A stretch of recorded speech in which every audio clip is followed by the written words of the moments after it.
Britain's main political parties launched their battle buses as they tried to get their messages out to voters ahead of the election. Rishi Sunak has portrayed Sir Kier Starmer as a weak leader, saying that Labor's deputy leader is the one really in charge. You wait ages for one and then two come along at once. The two main parties launching their battle buses today. Labour trying their best to get back on course after this week's internal fallout over whether Diane Abbott can run as a Labour candidate. You said last week you weren't going to get involved in her case. Yesterday you gave your view. You said she was free to stand. So what's changed? Is a leader now allowed to intervene in these processes? Well, I dealt with that issue yesterday.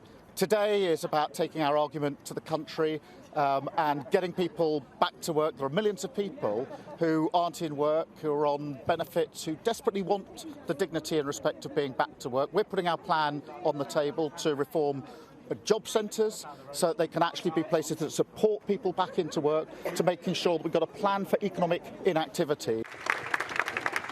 Not an ideal week for the Tories either, after one of their own defected to Labour. Rishi Sunak today pledging in Redcar £20 million to 30 towns to level up if the party is re-elected. A small possibility, though, according to one Wipeout poll yesterday stating they could lose hundreds of seats. The only poll that matters is the one on July 4th, the general election. And what I'm doing is going across our country to every corner of it, talking to as many people as possible about the choice at this election. And that choice is increasingly clear. We're just over a week into this. And what is clear is that we're the only ones who have a plan. Watching these polls closely are challenger parties, hoping to exploit any weaknesses of the main two. We just need a couple more percentage points. You know, if we can get to that, we could win a good number of seats. And I feel there's some momentum with us. Our campaign has started exceptionally well, while Keir Starmer's campaign has blown up in his face. That's lovely, thank you. On the South Coast today, Sarah Olney getting a flavour for the campaign as the Lib Dem leader Ed Davey took time out to look after his son. John Swinney making the case for the SNP in Scotland.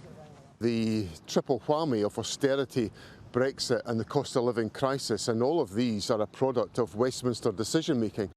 After a rocky first week, Sky News has analysed where the party leaders have been.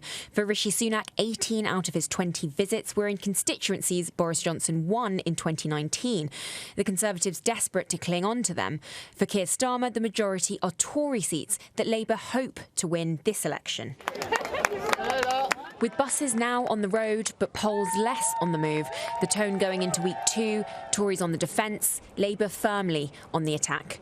Serena Singh, Sky News.